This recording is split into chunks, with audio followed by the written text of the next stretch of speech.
Selamat siang Bu Koni, selamat siang teman-teman. Pada kesempatan ini kami dari kelompok 8 yang menganggotakan saya sendiri dari Nurjana dan dua rekan saya ada Ahsan Taufik dan Niputu Putri. Kami akan mempresentasikan terkait dengan humble decision making atau pengambilan keputusan yang rendah hati. Pertama akan dipresentasikan oleh teman saya. Terima kasih. Perkenalkan, nama saya Niputu Putri Aprilia Ningsih. Di sini saya akan mempresentasikan yang pertama. Pengambilan keputusan di tahun 1990-an lebih berupa seni dan bukan ilmu pengetahuan. Jika dibandingkan pada saat ini, tidak hanya di dunia yang tumbuh lebih kompleks dan tidak pasti, tetapi model lama pengambilan keputusan telah gagal dan kita dapat mengharapkan dari kegagalan tersebut untuk tumbuh lebih cepat. Jika para eksekutif pernah membayangkan mereka dapat mengumpulkan informasi yang cukup untuk membaca lingkungan bisnis seperti membaca buku, mereka harus meredupkan harapan mereka. Arus informasi telah membengkak sedemikian rupa, sehingga para manajer berada dalam bahaya. Mengekstraksi data yang relevan dari torrent semakin menjadi tugas yang menakutkan. Tidak mengherankan bahwa beberapa pembuat keputusan yang terkadang bahkan di luar gedung putih beralih ke astrolog dan media. Namun, dari kebingungan yang membengkak ini, sebuah model pengambilan keputusan baru telah berkembang. Satu lagi menyesuaikan diri dengan dunia yang tidak begitu mirip dengan membuka buku, seperti halnya seluruh perpustakaan ensiklopedia yang sedang direvisi terus-menerus. Pendekatan baru ini sebenarnya pendekatan yang sangat lama dikemas dalam bentuk yang lebih modern. Memahami bahwa para eksekutif seringkali harus melanjutkan hanya dengan hanya sebagian informasi yang terlebih lagi. Mereka tidak punya waktu untuk memproses atau menganalisis sepenuhnya. Saya menyebut model ini pengambilan keputusan yang rendah hati. Di zaman yang lebih sederhana, prinsip yang mengatur keputusan bisnis dianggap rasionalis berpendapat bahwa pengambilan keputusan harus dan dapat menjelajahi setiap rute yang mungkin mengarah ke tujuan mereka, mengumpulkan informasi tentang biaya dan utilitas masing-masing secara sistematis, membandingkan berbagai alternatif ini, dan memilih jalan yang paling efektif. Para eksekutif kemudian didesak untuk mengarahkan kekuatan penuh kepemimpinan mereka di belakang jalan yang dipilih. Aturannya adalah terapkan mengatasi setiap kesulitan. Ini menyerukan jenis ketegasan yang ditunjukkan oleh komandan tentara Israel ketika mereka memerintahkan bawahan untuk menyerbu dan mengambil penghalang jalan. Saya tidak peduli jika Anda melewatinya, di bawah, di sekitarnya, atau melaluinya. Lihat saja itu menjadi milik kita di akhir hari nanti.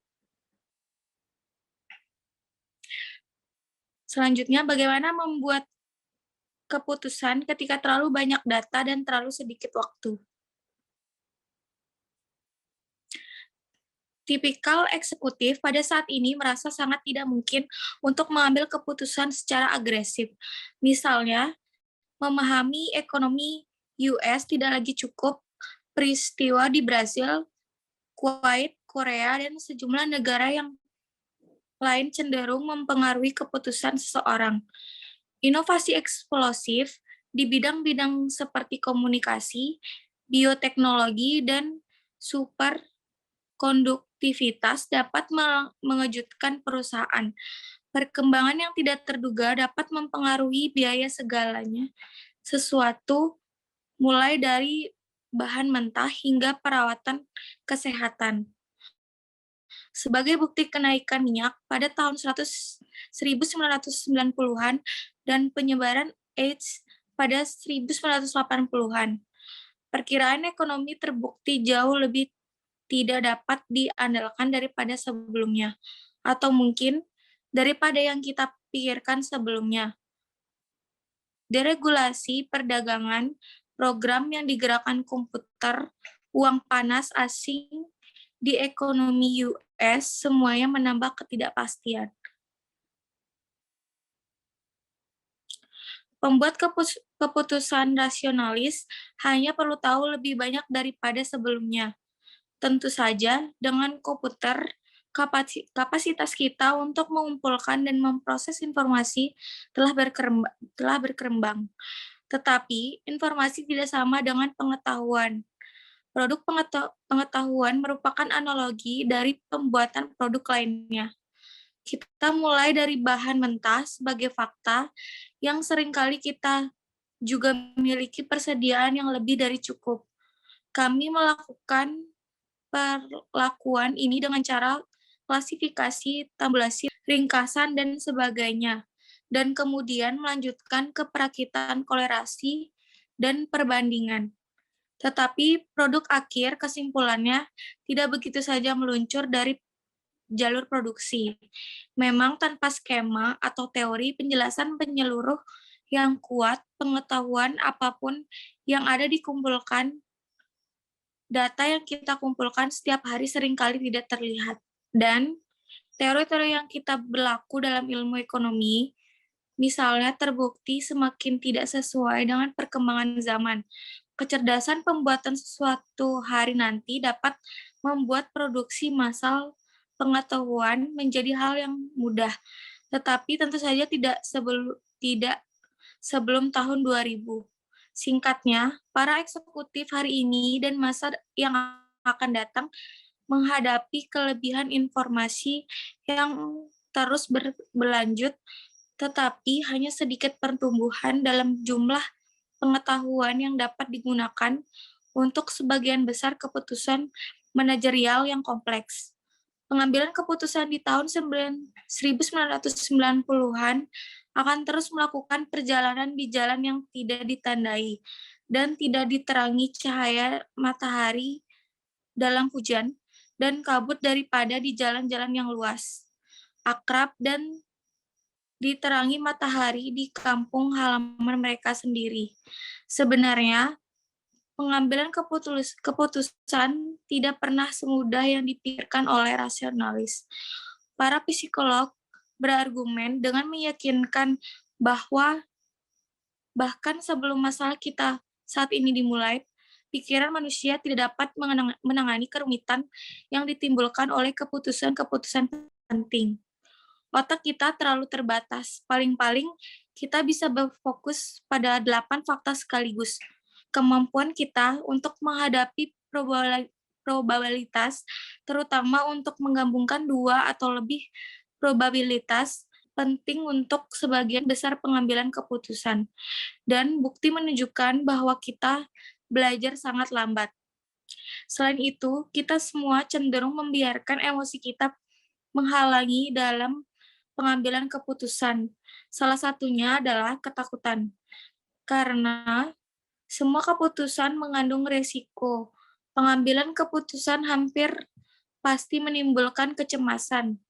Pengambilan keputusan merespon dengan cara yang dapat diprediksi yang membuat keputusan mereka kurang masuk akal.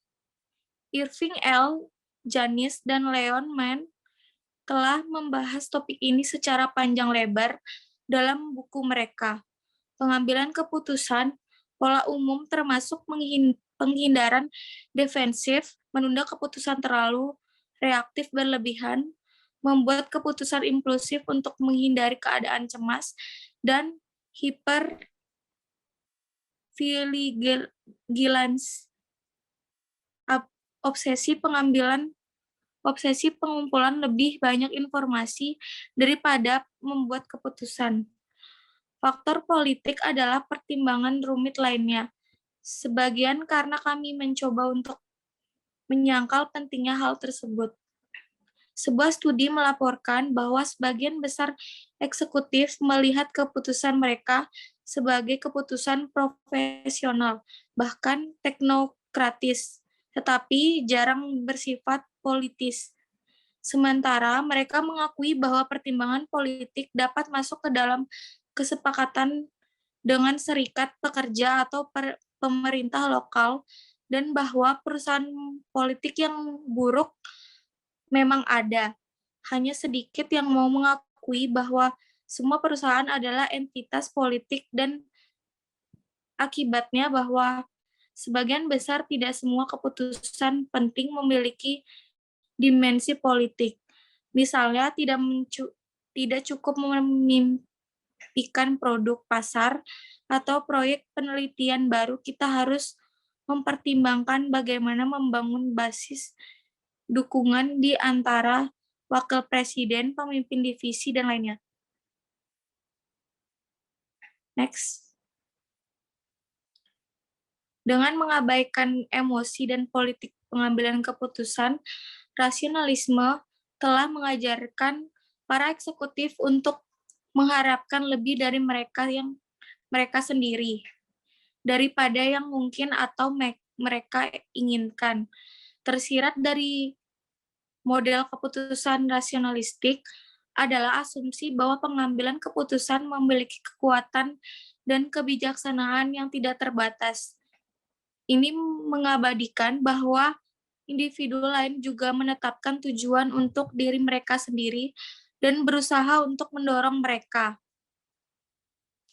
Untuk alasan etis, ketika seharusnya tidak ingin mengesampingkannya, dan untuk alasan praktis, kita tidak dapat melakukannya. Strategi pengambilan keputusan yang berhasil harus mencangkup tempat untuk kerjasama, pembangunan koalisi, dan keseluruhan panorama kepribadian, perspektif, tanggung jawab, dan kekuasaan yang berbeda. Jadi, bahkan sebelum dunia berubah menjadi sangat kompleks dan sangat cocok, keterbatasan intelektual kita sedemikian rupa sehingga keputusan yang sepenuhnya rasional seringkali berada di luar jangkauan kita. Pengakuan fakta ini menyebabkan bahwa siswa dalam pengambilan keputusan dilakukan dengan dua pendekatan baru, yaitu in effect pada dasarnya dan counsels of despair, nasihat keputusan. Next. Selanjutnya akan dilanjutkan oleh teman saya. Yang berikutnya ada inkrementalisme. Pendukung inkrementalisme bergerak tidak begitu banyak menuju tujuan sebagai bagian menjauh dari masalah. Inkrementalisme memiliki dua kekuatan yang menarik. Pertama, menghilangkan kebutuhan akan informasi ensiklopedis yang lengkap dengan berfokus pada area terbatas yang terdekat satu persatu. Dan kedua, menghindari bahaya keputusan kebijakan besar dengan tidak membuat apapun. Kelemahan utamanya adalah sangat konservatif. Yang berikutnya adalah go for it. Pendekatan ini setara dengan pembuatan keputusan damn the torpedoes, full speed ahead. Itu adalah nasihat keputusasaan yang tersembunyi daripada nasihat terbuka. Tetapi hal itu membuat putus asa untuk mengetahui dunia dan mendekatinya dengan bijaksana. Dan itu jauh lebih mungkin berakhir dengan kapal karam daripada kemenangan, terutama di lautan yang semakin berbahaya. Next.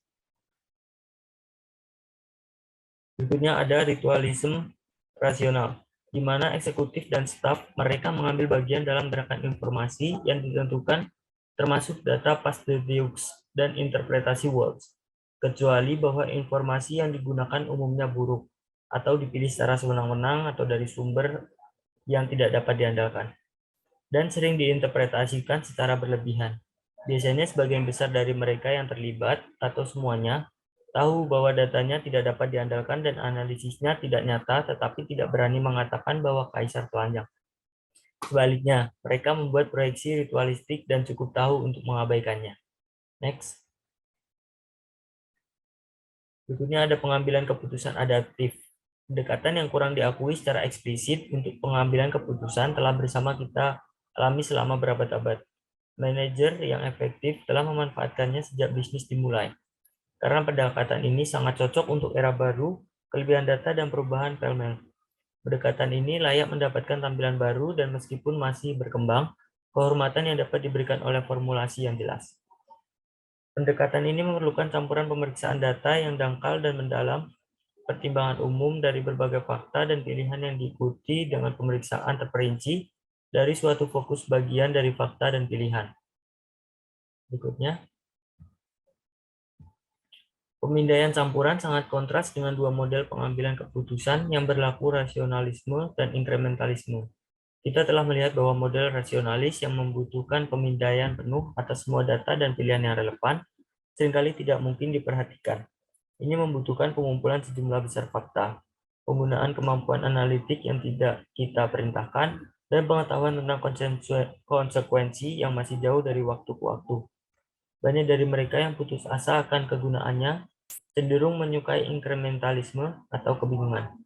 Tetapi inkrementalisme juga mengandung fitur yang merugikan diri sendiri. Secara teoritis, keputusan inkremental bersifat tentatif atau remedial. Tetapi saat pengambil keputusan mengevaluasi langkah-langkah kecil mereka yang harus mereka lakukan untuk menentukan apakah jalan yang sekarang benar atau tidak, mereka harus mengacu pada pedoman yang lebih luas. Kriteria lebih luas ini tidak dirumuskan secara bertahap, tetapi memiliki semua ciri keputusan besar dan a priori yang ingin dihindari oleh inkrementalisme.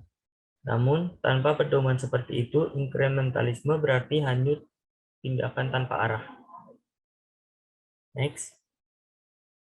Pemindaian campuran seperti istilah yang disarankan, melibatkan dua set penilaian. Yang pertama adalah pilihan mendasar yang luas tentang kebijakan dan arah dasar organisasi, dan yang kedua adalah keputusan inkremental yang mempersiapkan jalan untuk penilaian baru yang berdasar dan yang mengimplementasikan dan menspesialisasikannya setelah dibuat.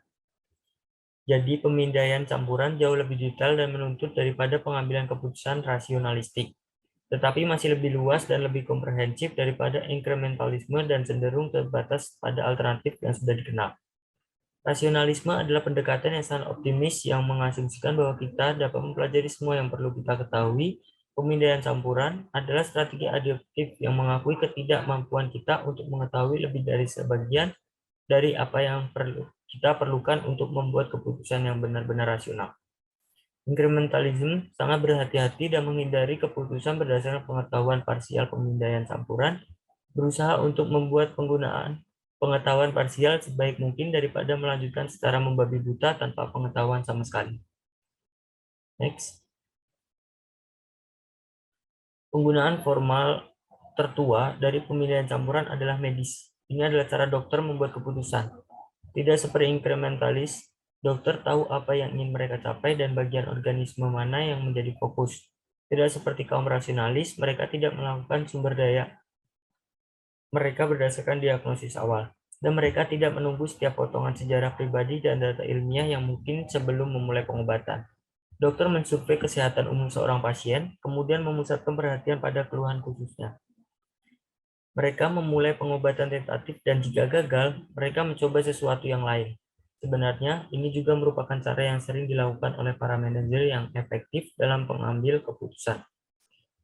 Mengemudi dalam kabut dan hujan selalu membutuhkan kehati-hatian serta tujuan yang jelas. Dan aturan untuk pengambilan keputusan yang sederhana namun efektif adalah sama bagi dokter dan eksekutif. Selanjutnya, focus trial and error merupakan prosedur yang paling banyak digunakan untuk beradaptasi dengan pengetahuan parsial. Ini memiliki dua bagian, mengetahui di mana untuk memulai pencarian intervensi yang efektif, dan memeriksa hasil pada interval untuk menyesuaikan dan memodifikasi intervensi. Pendekatan ini berbeda secara signifikan dari apa yang kita sebut trial and error secara langsung, yang mengasumsikan tidak ada pengetahuan sama sekali, dan dari pencarian fine-tuning, yang dapat terjadi hanya ketika pengetahuan tinggi dan ketidakpastian rendah. Coba-coba terfokus mengasumsikan bahwa ada informasi penting yang tidak dimiliki eksekutif dan harus dilanjutkan tanpanya.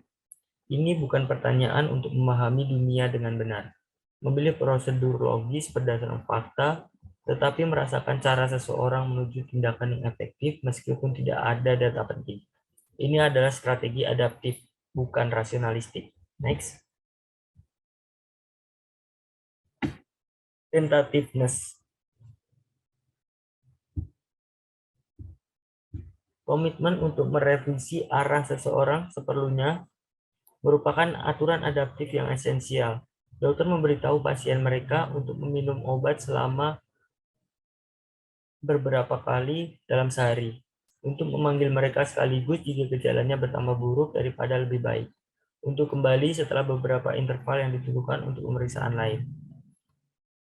Pengamanan tersebut memungkinkan dokter untuk menyesuaikan intervensi jika terbukti tidak efektif atau kontraproduktif. Seorang dokter yang baik tidak menginvestasikan prestise dan ego dalam pengobatan yang ditentukan. Sebaliknya, yang membedakan dokter yang baik dari yang buruk justru kepekaan mereka terhadap perubahan kondisi, kesediaan mereka untuk mengubah arah berdasarkan hasil, kerendahan hati mereka dalam menghadapi kenyataan.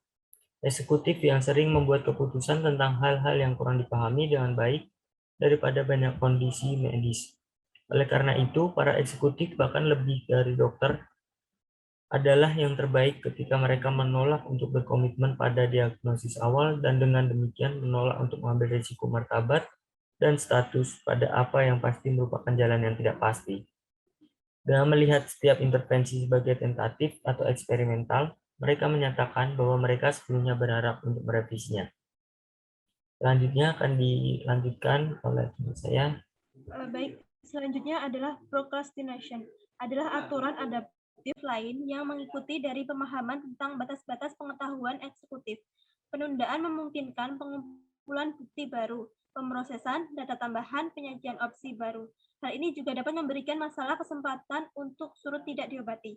Jarang melewatkan rapat dewan berikutnya yang merugikan seperti yang terlihat. Jika seseorang dapat membuat kasus yang sangat kuat pada rapat dewan berikutnya atau sidang rezoning atau rapat kota, hasilnya akan membenarkan penundaan tersebut. Selanjutnya adalah decision staggering.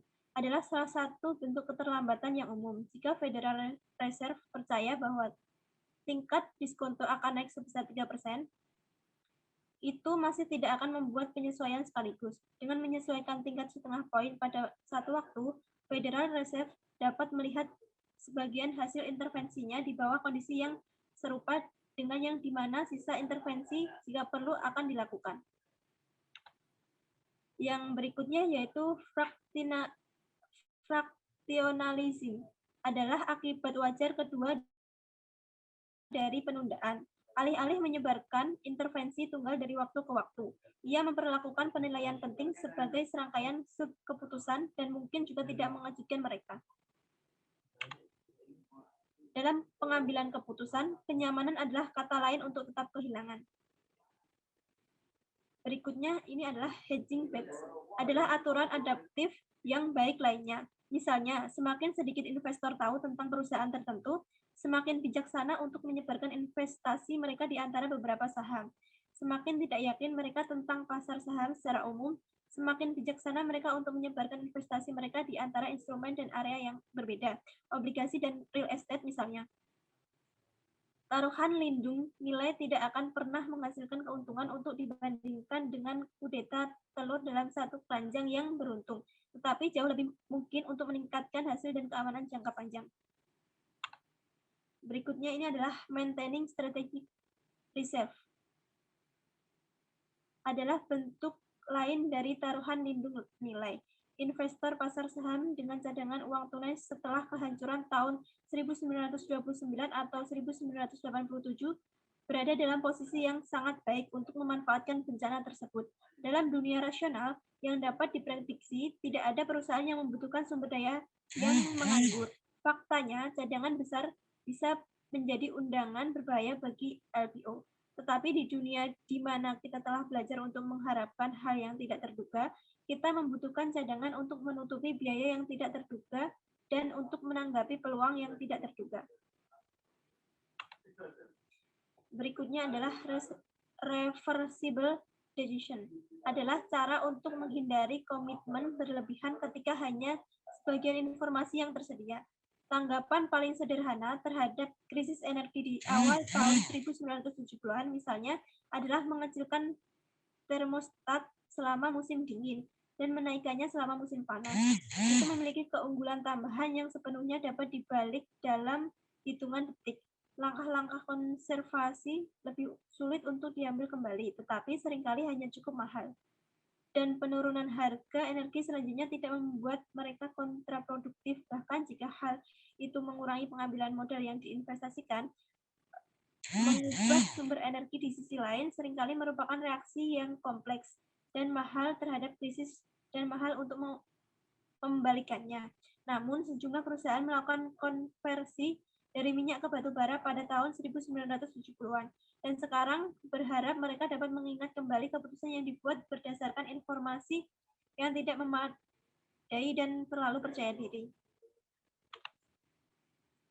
Daftar teknik adaptif ini mengilustrasikan beberapa kualitas penting dari pengambilan keputusan yang efektif yang tidak dimiliki oleh model buku teks.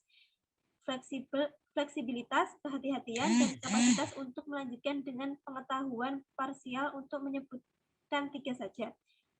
Hanya orang bodoh yang membuat keputusan yang kaku tanpa tujuan yang menyeluruh. Sementara eksekutif yang paling cakap sudah mempraktikkan pengambilan keputusan yang lebih rendah hati daripada yang bisa saya khotbahkan. Mereka saya perkirakan akan menerapkan akal sehat dan keserbagunaan dari model yang teruji dan realistis ini semakin luas seiring dengan semakin sulitnya mengelola dunia. Terima kasih presentasi dari kelompok kami. Apabila banyak kurang lebihnya mohon maaf. Selamat siang.